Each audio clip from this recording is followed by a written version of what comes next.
18,000 vote दिया है।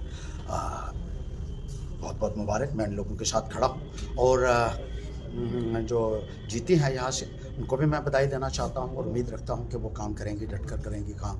लोगों के जो मसले हैं उनका समाधान करेंगी। लोगों को बहुत दिक्कतें हैं नगरोटा में, बिजली नहीं, पानी नहीं। नगरोटा आज की तारीख में सबसे ज़्यादा जो पिछड़े हुए हल्के हैं उनमें से एक है और उनको काम की बहुत ज़रूरत है। तो इस संदर्भ में मैं कहना चाहता हूँ कि उनकी आवाज़ उठेगी, डेली वेजरों की आवाज़ उठेगी, बेरोज़गारों की आवाज़ उठेगी और बिजली पानी की जो समस्या है, यहाँ नलके नहीं लगे हैं। आज़ादी के 78 वर्ष बाद भी नगरोटा में लोग पीने के पानी से वंचित हैं। बड़ी हैरानगी की बात लगती है। तो मुझे उम्मीद है कि आप इसके ऊपर काम करेंगे और अपने लोगों से भी मैं ये कहना चाहता हूँ कि आपका बहुत बहुत धन्यवाद भी है और जहाँ मेरी ज़रूरत पड़ेगी मैं आपके साथ खड़ा हूँगा।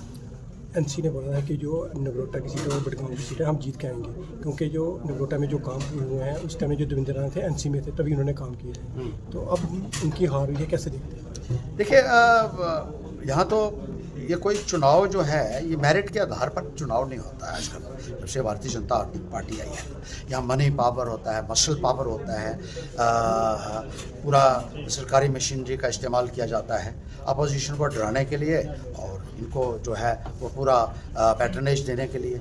अब हमारे लोगों के ऊपर हमले हुए, कोई किसी को नहीं पकड़ा गया।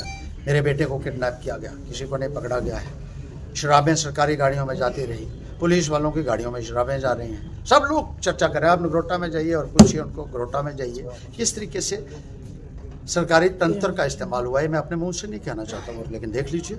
और साथ ही साथ 28 MLA देखिए उन्होंने सारे बिठा दिए वहाँ पे, 4 MP, 1 केंद्रीय मंत्री, BDC, DDC, money power, muscle power, शराब। तो ये जीत होती है या ये हार है कि आपको पूरा तंत्र अपना जो है वहाँ बिठाना पड़ा।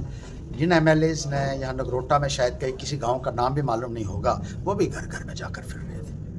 पैंथर ने उनको घुटनों के ऊपर लाया, चाहे वो बीजेपी है चाहे वो नेशनल कॉन्फ्रेंस। नेशनल कॉन्फ्रेंस के चीफ मिनिस्टर ने भी जलसे किए, डिप्टी चीफ मिनिस्टर भी गांव में भटक रहे थे। तो देख लीजिए वोट कितने मिले हैं। 2 सरकारों के खिलाफ लड़ाई, एक सरकार तो हरा दिया हमने, उसको तो हरा दी। अब आने वाले वक्त में पैंथर्स जो है वो पूरी शिद्दत के साथ आगे आएगी और लड़ाई हमारी जारी रहेगी। हमें हार जीत कर नहीं, हमें हमारी तो जीत ही है। हमारा ये है कि लोगों को अपना अधिकार